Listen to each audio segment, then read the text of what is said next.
दिव्ये महादिव्ये शिवाय सत्यम नमः नमः प्रकृते भद्राय नीता प्रणतास्मताम जयंती मंगला काली भद्रकाली कपालिनी दुर्गा क्षमा शिवा धात्री स्वाहा सुधा नमस्ते। सज्जनों, आप देख रहे हैं श्रीमद् देवी भागवत की कथा। अगस्त श्री कृष्ण जन्मोत्सव के से लेकर के श्रीमद् भागवत कथा और गीता कथा, भागवत महापुराण की कथा को आप लोगों ने हमने पूरा आप लोगों के समक्ष प्रस्तुत किया। इसके बाद शारदीय नवरात्र के समय हम पुनः आप लोगों के बीच में श्रीमद् देवी भागवत कथा का लेके आए हैं। आज 5वां स्कंद की कथा शुरू होने जा रही है। सज्जनों, भगवान महाभगवती महामाया माँ परम माँ भगवती श्री दुर्गा जी की यह आराधना का पर्व है और बहुत सुंदर कथा। कल हमने आप लोगों का महिषासुर तक की जो है कथा का हमने वर्णन किया था। आज जन्मेजय जी का कथा आता है। इसके बाद महिषा व्यास जी से पूछते हैं कि भगवती महामाया का चरित्र सुनाइए। आइए शुरुआत करते हैं, सीधा 5वें स्कंद की तरफ चलते हैं। जन्मेजय जी व्यास से बड़ा सुंदर प्रश्न करते हैं। वे कहते हैं कि हे व्यास जी, महाराज श्री कृष्ण तो साक्षात परब्रह्म परमात्मा है। उन्होंने भगवान शिव की आराधना क्योंकि वे तो सभी जीवों की आत्मा है, सभी के ईश्वर हैं, सब प्रकार की सिद्धियां देने वाले हैं। भगवान कृष्ण ने सामान्य मनुष्यों के जैसे तपस्या क्योंकि व्यास जी कहते हैं, राजन आपने बिल्कुल सत्य कहा है कि भगवान जो साक्षात परब्रह्म परमात्मा है वे सब करने में समर्थ हैं। फिर भी उन भगवान कृष्ण ने मानव देह धारण किया और मानव देह धारण करके जो मानवोचित कार्य है वह उन्होंने संपादित किया। उन्होंने वृद्धजनों की सेवा की, गुरुजनों की पूजा की, ब्राह्मणों की सेवा की, देवताओं की पूजा की। जहाँ शोक की स्थिति उत्पन्न हुई वहाँ शोकाकुल भी हुए, वे प्रसन्नता की बात हुई और वहाँ प्रसन्न भी हुए। भगवान जब चाहें सब कुछ कर सकते हैं, फिर भी भगवान मानव शरीर में आए, इसलिए भगवान ने मनोवांछित वो हर कार्य हर कर्म करके लोगों को शिक्षा दी भी कि हमें भी देखो, जब मैं भगवान होकर पूजन कर रहा हूँ तो तुम्हें अवश्य पूजा करनी चाहिए। इसी प्रकार भगवान राम भी शिव जी की आराधना करते हैं और भगवान कृष्ण की आराधना करते हैं। इसका तात्पर्य है कि भगवान हम मनुष्यों को शिक्षा देने के लिए ही अवतार लेते हैं। फिर जन्मेजय जी कहते हैं, हे व्यास जी महाराज, आप कृपा करके हमें भगवती महामाया का सुंदर चरित्र सुनाइए। भगवती महामाया ने किस प्रकार महिषासुर का वध किया, कृपा करके यह कथा विस्तार से सुनाइए। व्यास जी कहते हैं, राजन रंभ और करम्भ नाम के 2 राक्षस थे। वे संतानहीन थे, इसलिए उन्होंने संतान प्राप्ति के लिए बड़ा कठोर तप किया। करम्भ जल में डूबकर अनेक वर्षों तक कठोर तप करता रहा और रंभ बट वृक्ष के नीचे जाकर पंचाग्नि का सेवन करने लगा। करम्भ जब जल में तपस्या कर रहा था, उसी समय देवराज इंद्र का भेष बना कर आए।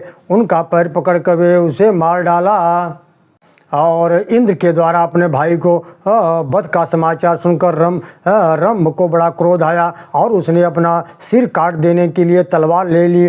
किंतु जैसे ही वो अपना सिर काटने लगा, उसी समय अग्निदेव प्रकट हो गए। अग्निदेव ने उससे कहा कि तुम बड़े मूर्ख हो, तुम आत्महत्या क्यों करना चाहते हो?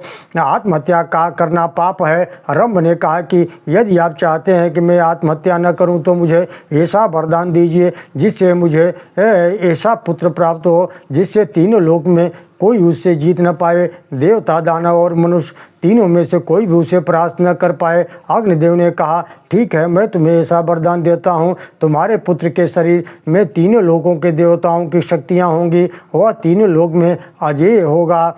यद तुष्टोऽसि देवेश देह में वांछितं वरं त्रैलोक्य विजयी पुत्र श्यान्न पर बलार्दन। रंभ वरदान प्राप्त करके वापस लौट आया। एक स्थान पर पहुंचा तो बड़ा सुंदर चारों ओर से यक्षों से घिरा हुआ तालाब था। वहां एक बड़ी सुंदर महिषी को उसने देखा। उसे देखकर वह उसे पर आसक्त हो गया। महिषी से के साथ उसने रमण किया और वह महिषी गर्भवती हो गई।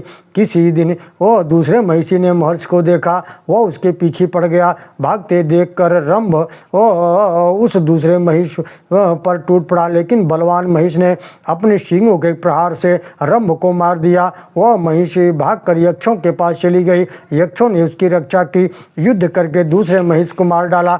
रंभ ने मृत शरीर के को देखकर जब यक्षों ने उसका अंतिम संस्कार किया तो वह महिषी भी अपने पति की चिता पर जाकर लेट गई। लेकिन उसी समय अग्निदेव के वरदान के कारण चिता के मध्य भाग से एक अत्यंत पराक्रमी महिष प्रकट हो गया और अपने पुत्र से अत्यंत प्रेम करने वाला रंभ भी दूसरा शरीर धारण करके रक्त बीज के रूप में प्रकट हो गया। इस प्रकार दो दैत्य उत्पन्न हुए, पहला महिषासुर और दूसरा रक्त बीज के नाम से प्रख्यात हुए।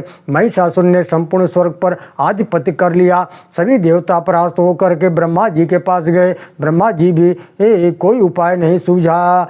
तब ब्रह्मा जी सभी देवताओं सहित भगवान भोलेनाथ के पास आए। भगवान शंकर ने कहा कि उस दैत्य का वध का उपाय भगवान नारायण ही कर सकते हैं, इसलिए अब हम सब मिलकर भगवान नारायण के पास चलें।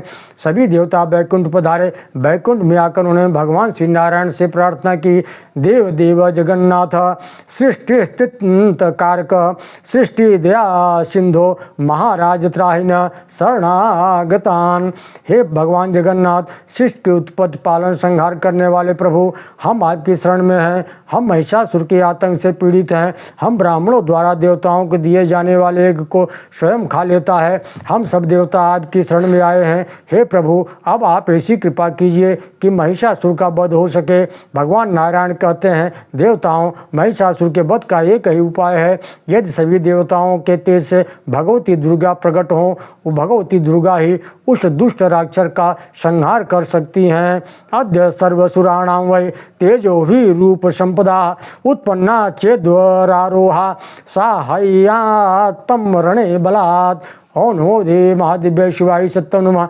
नमः प्रकृते भद्राय नेता प्रणता स्मृताम। सभी देवता तैयार हो गए। भगवान विष्णु के ऐसा कहते ही ब्रह्मा जी के मुख से एक तेज निकला।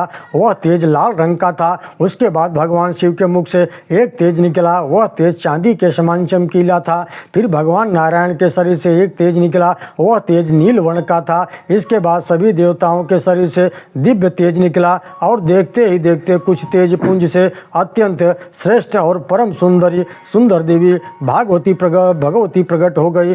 बोलिए जगदम्बा मैया की जय। वे भगवती नित्य गुणात्मिका देवी 18 भुजाओं व 3 वर्णों वाली थी। उन भगवती महालक्ष्मी को देखकर सब देवताओं ने हाथ जोड़कर उनको प्रणाम किया। प्रिय भगवान शंकर के तेज से उनके मुख का निर्माण हुआ। इंद्र के तेज से उनके घुघराले बालों का निर्माण हुआ। अग्नि के तेज से भगवती के तीनों नेत्र बने। संध्या के तेज से उनकी भाव बनी। वायु के तेज से उनके कान बने। प्रजापति के तेज से उनके दांत बने। अरुण कार्तिकेय के तेज से उनके ऊपर से और नीचे के दोनों ओष्ठ बने। चंद्रमा के तेज से उनके दोनों स्तन बने। वरुण के तेज से उनकी जांघें और उरु प्रदेश का निर्माण हुआ तथा पृथ्वी के तेज से उनके नितंबों का निर्माण हुआ। इसके पश्चात सब देवताओं ने अपने अपने अस्त्र भगवती को समर्पित किए और प्रेम पूर्वक उनकी प्रशंसा की। देवता बोले, नमः शिवाय कल्याणै शांतै पुष्टै नमो नमः भगवत्यै नमो देव्यै रुद्राणै सततं नमः भगवती कालरात्रै तथा बाम्भ्य इंद्राणी ते नमो नमः सिद्ध्यै बुद्ध्यै तथा वृद्ध्यै वैष्णवे ते नमो नमः। शिव को नमस्कार है। कल्याणी शांत पुष्ट देवी को बार बार नमस्कार है। भगवती को नमस्कार है। देवी रुद्राणी को निरंतर नमस्कार है। आप कालरात्रि तथा अम्बा को बार बार नमस्कार है। आप सिद्ध बुद्धि वृद्धि और वैष्णवी को बार बार नमस्कार है। हे माता, आप हम सबका कल्याण करें, उस दुष्ट दानवों का वध करें। देवताओं के द्वारा स्तुति सुनकर माँ भगवती प्रसन्न हो गई। उन्होंने प्रचंड अट्टहास किया। जैसे ही उस अट्टहास को सुनकर महिषासुर उद्विग्न हो गया। माता भगवती और महिषासुर के मध्य बड़ा ही भीषण युद्ध हुआ और खेल खेल ही में माता भगवती ने दुर्मुख चिच्छोर ताम्र बिडालाख्य असिलोमा दुर्धर त्रिनेत्र और अंधक सहित अन्य महिषासुर का संहार कर दिया। बोले महिषासुर मर्दिनी जगदम्बा मैया की जय। ओम नमो देव्यै महादेव्यै शिवाय सत्यम नमः। नमः प्रकृते भद्राय नियता प्रणता स्मताम। कल की भगवान महिषासुर का उन्होंने माता ने उद्धार किया। महिषासुर का संहार देखकर सभी देवता प्रसन्न हो गए। उन्होंने भगवती की बड़ी प्रिय सुंदर स्तुति की। हत्वासुरम महिषरूपधरम महोग्रम मातस्तया सुरगण किल रक्षितोयम। काने स्तुति जननी मंदधियो विदाम वेदागतिम तो यथार्थतया न जगमो। हे माता, आपने महिष का रूप धारण करने वाले अत्यंत उग्र महिषासुर का वध किया। हे देव समुदाय की रक्षा की है। हे जननी, जब वेद भी यथार्थ रूप से आपकी गति को नहीं जान पाए तब हम मंदबुद्धि देवता उसे कैसे जान सकते हैं। हम कैसे आपकी स्तुति करें।